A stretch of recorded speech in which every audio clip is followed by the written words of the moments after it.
Vous connaissez tous au moins une créature imaginaire. Vous savez, le genre de créature qu'on retrouve que dans les romans fantastiques ou de science-fiction.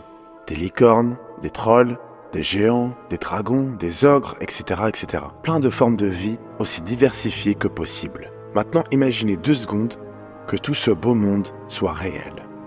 Qu'est-ce que ça changerait dans notre monde, notre façon de vivre? Serions-nous aussi développés? Comment serait notre société aujourd'hui? L'évolution aurait-elle suivi le même chemin? Ou est-ce que ça aurait créé un avenir au contraire désastreux et effrayant? Et notre technologie en serait-elle impactée par exemple? Ça m'a toujours fasciné ce sujet-là personnellement, et mes parents ne peuvent que témoigner de mon imagination débordante quand j'étais petit vis-à-vis ce sujet. Et vous commencez à me connaître, j'adore me poser des questions un peu bêtes parfois, alors je vous propose, justement aujourd'hui, de vous plonger dans un monde fantastique dont vous n'en sortirez sûrement pas indemne. Un voyage lointain et exceptionnel à la rencontre de ces créatures improbables. Alors, et si les créatures imaginaires étaient réelles?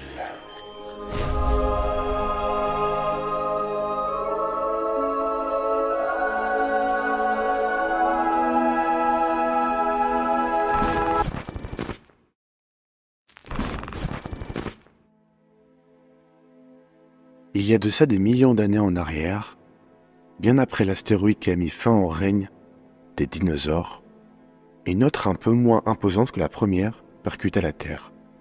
Un astéroïde qui n'est pas venu les mains vides. En effet, c'est grâce à ce géant de l'espace qu'une forme de vie, différente de celle que nous connaissons habituellement sur Terre, est venue. À travers les siècles, cette forme de vie se sépara en plusieurs petits segments et a réussi à survivre et naviguer un peu partout sur la planète. Cette forme de vie a ainsi pu s'adapter sur les différents climats et paysages terrestres. Les déserts, l'eau, les glaces, la terre ferme, les forêts, les montagnes, tout un écosystème nouveau a su s'implanter et fusionner avec l'espèce qui plus tard allait devenir l'homme. On pouvait ainsi voir différents types de bêtes, des minuscules, des rapides, des féroces, des dangereux, des moins dangereux, à cornes, à griffes, des petits, des géants. Certaines étaient déjà évoluées, très évoluées à ce stade-là, à un stade précoce de leur existence. Et d'autres mettaient plus de temps. Certaines avaient des aptitudes à s'adapter plutôt classiques, et d'autres avaient des aptitudes, disons, développées.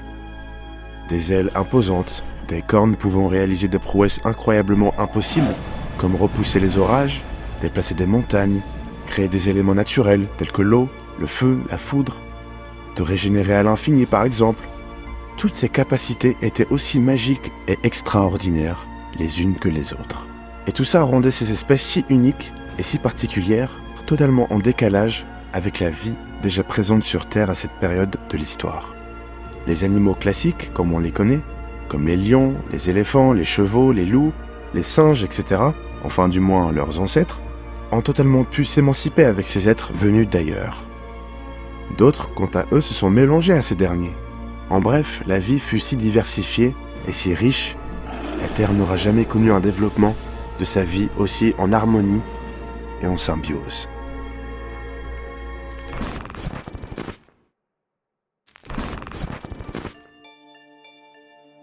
Puis vint l'espèce humaine, des siècles plus tard. Contre toute attente, l'être humain a malgré tout réussi à se frayer un chemin dans l'évolution pour trouver sa place dans toute cette immensité et parmi toutes ces espèces si étranges pour la plupart. Au fur et à mesure de l'évolution, l'être humain a pu vivre avec cette dernière. Parfois à les apprivoiser, avec plus ou moins de succès. Il a également appris à les aimer, à les chasser, les étudier, les observer, etc., etc.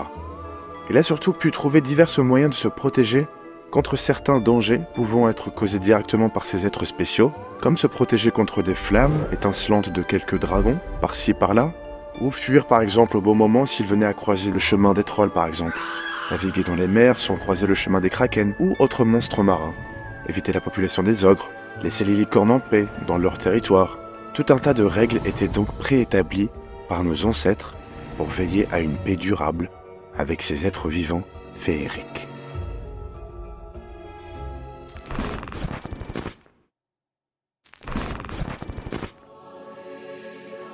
Puis les années passent, le Moyen-Âge a pu nous montrer une forte montée du christianisme en Europe, et l'Église a pu depuis des siècles intégrer ces animaux féeriques au sein de ses croyances, et au sein de la Bible. Dans cette réalité, certaines créatures sont considérées comme des créations divines, venues sur Terre pour apporter la paix entre les hommes, tandis que d'autres sont plutôt considérées comme des envoyés de Satan en personne, parfois même des réincarnations de ce dernier sur Terre.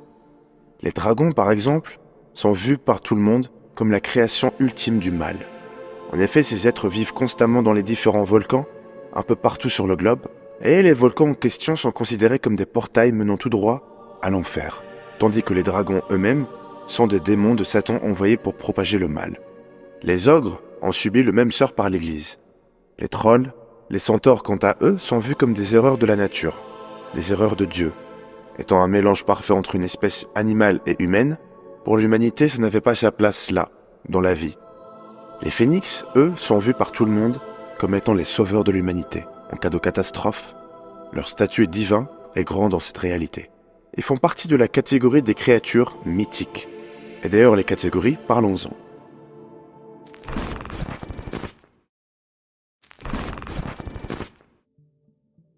Les créatures légendaires sont catégorisées à travers l'histoire, dans cette réalité du moins, en 4 grosses catégories. Le niveau 1 correspond aux créatures que l'homme peut dompter facilement. Des créatures sans force physique imposante ou sans pouvoir quelconque spécifique. Les fées sont par exemple totalement dans cette catégorie. Le niveau 2 correspond aux créatures que l'homme ne peut pas dompter à cause de leur côté sauvage, bien trop présent parfois. Ce sont des animaux ou êtres fantastiques qui ne possèdent également pas de grande force physique ou de pouvoir particulier. Du moins, pas toujours. Les licornes, par exemple, entrent parfaitement dans cette catégorie-là. Le niveau 3 correspond aux imposants dans leur domaine. Des animaux ou êtres qui sont à des années-lumière de se faire dominer par l'homme. Souvent faisant des dizaines de mètres de haut, ils sont dotés de capacités bien spécifiques pouvant blesser ou tuer des humains, ne sachant pas se protéger correctement. Les dragons, par exemple, représentent parfaitement ce niveau-là. Les trolls et la population des ogres également. Le niveau 4, enfin, correspond tout simplement à ce qu'on appelle les mythiques. Des êtres dans un tout autre niveau, capables de ramener sur Terre des catastrophes pouvant anéantir des villes, voire des pays en entier. Et dans certains cas, la fin du monde si leurs capacités sont déployées au maximum. Les phénix, par exemple, font partie intégrante de cette catégorie, ou encore la manticore. Ces catégories ont été mises en place après de longs siècles d'observation, mais comme toujours, une fois qu'il y a l'être humain dans l'équation, les problèmes arrivent toujours au bout d'un moment.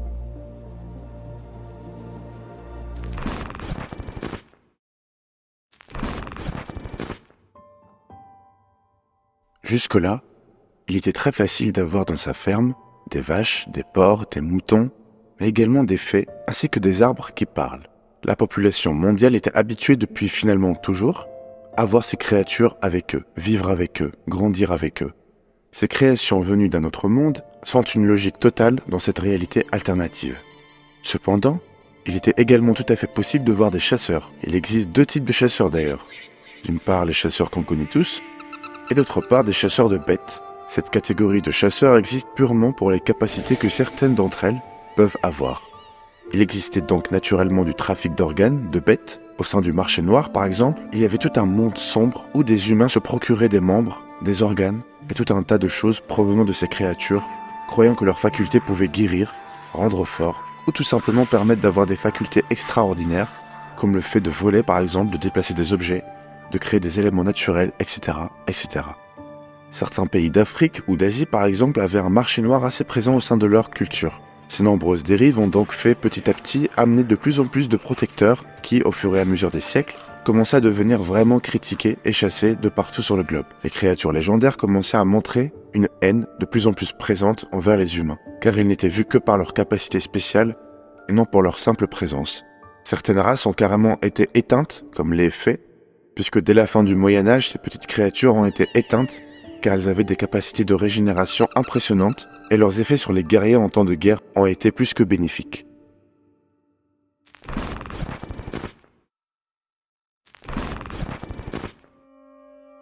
Et d'ailleurs les guerres, parlons-en également. La première guerre entre humains et créatures fut destructrice. Le Moyen-Âge n'a pas connu que des guerres entre humains visiblement. Cette fameuse guerre était sanglante au vu de certaines bêtes particulièrement féroces qui soit voulaient en découdre avec les humains, comme les loups-garous par exemple, les ogres ou les trolls, et même les gobelins, ou d'autres qui avaient simplement un pouvoir de destruction immense, comme les dragons, les yétis par exemple. Les seules créatures à n'avoir jamais accepté une telle guerre étaient les phénix et les licornes. Leur personnalité pure était en total décalage avec le reste. Ce sont d'ailleurs deux races assez exclues du reste des créatures, elles n'aiment pas se mélanger, elles vivent donc en meute dans leur territoire. Les grands gagnants de cette malheureuse première guerre étaient les hommes. Pour la toute première fois dans l'histoire, tous les hommes étaient réunis pour une cause. Cette victoire changea le destin de ces créatures légendaires à jamais. Désormais, l'espèce la plus dominante sur Terre était les humains. Les dragons furent prisonniers, les ogres furent éradiqués pour la plupart, les loups-garous tués pour la majorité ou alors chassés des terres humaines. Le reste était soit esclaves de l'humanité, soit digérés tout simplement. Un destin assez tragique en soi, la souffrance est grande, le sang a coulé, la nature a perdu une première bataille. Plusieurs siècles après cette guerre, au moment des premières et deuxièmes guerres mondiales par exemple, les créatures légendaires ont été utilisées comme armes de guerre, que ce soit du côté des ennemis ou des alliés. Malgré tout, le destin des guerres qui opposent que des humains entre eux n'avait aucunement changé. L'Allemagne nazie par exemple fut vaincue, tout comme la réalité. Cette pratique d'utiliser ces êtres comme armes a continué jusqu'à ce jour. Les gouvernements du monde entier possèdent des sections êtres surnaturels et sont utilisés uniquement par les grandes puissances mondiales. Un destin assez différent que celui qui leur aurait été destiné avant l'arrivée des humains sur Terre.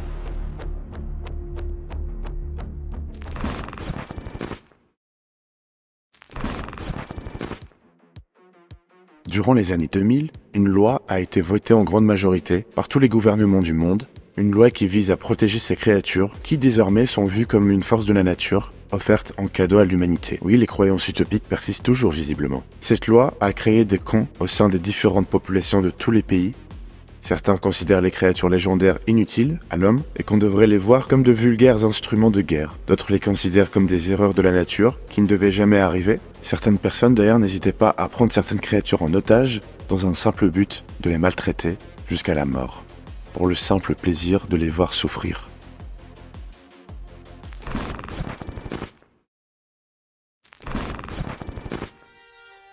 Et d'autres encore les voient comme une création divine venue apporter la paix sur Terre et qu'ils sont sacrés.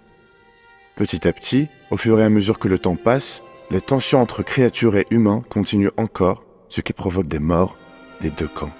Du sang qui coule encore et les choses ne font que s'envenimer.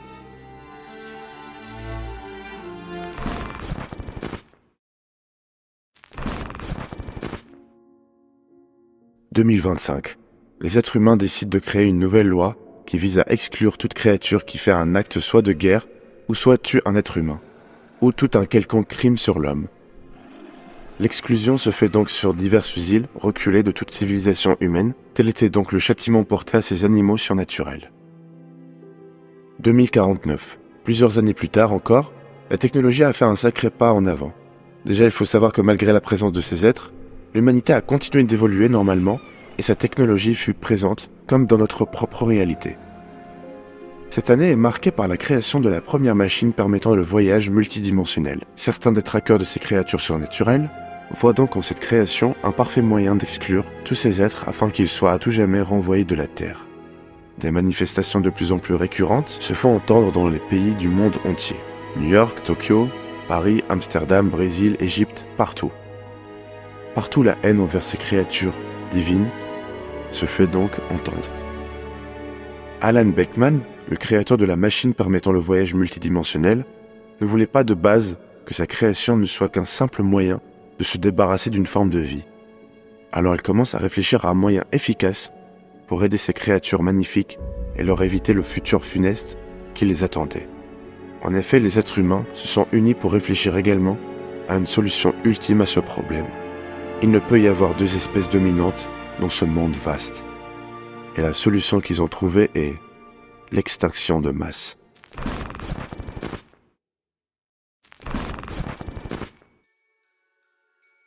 D'ici 1 an, toute créature devra être exterminée, aussi innocente que dangereuse, peu importe. 2050, la deuxième grande guerre est sur le point d'éclater. Toutes les créatures se font éliminer les unes après les autres. Certaines personnes protectrices de ces êtres décident de s'unir en dehors de la loi pour libérer certaines créatures prisonnières ou gardés simplement comme esclaves, une grande vague de violence éclate donc partout dans le monde entier. Des meurtres dans les deux camps sont en train d'éclater partout. Un climat de guerre générale règne sur le monde. Des villes sont anéanties, la colère des dragons éclate, cette ambiance de fin du monde terrorise plus d'un et rend l'atmosphère terrestre invivable.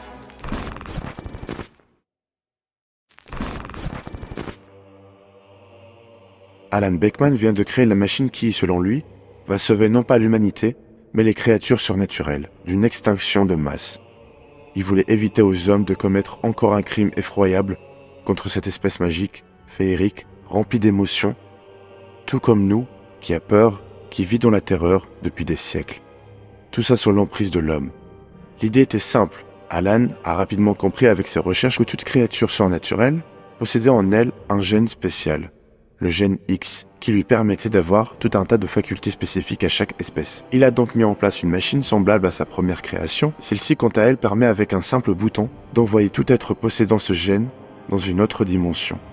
Cette téléportation de masse comprend également des humains ayant reçu ce gène en se mélangeant avec des créatures surnaturelles. En effet, c'était pas impossible de voir à travers les siècles des pratiques de relations interespèces dans un but de se voir offrir les mêmes facultés. Pour Alan, c'était une solution radicale, mais nécessaire pour protéger tout ce beau monde. Mais son plan d'après allait être encore plus radical.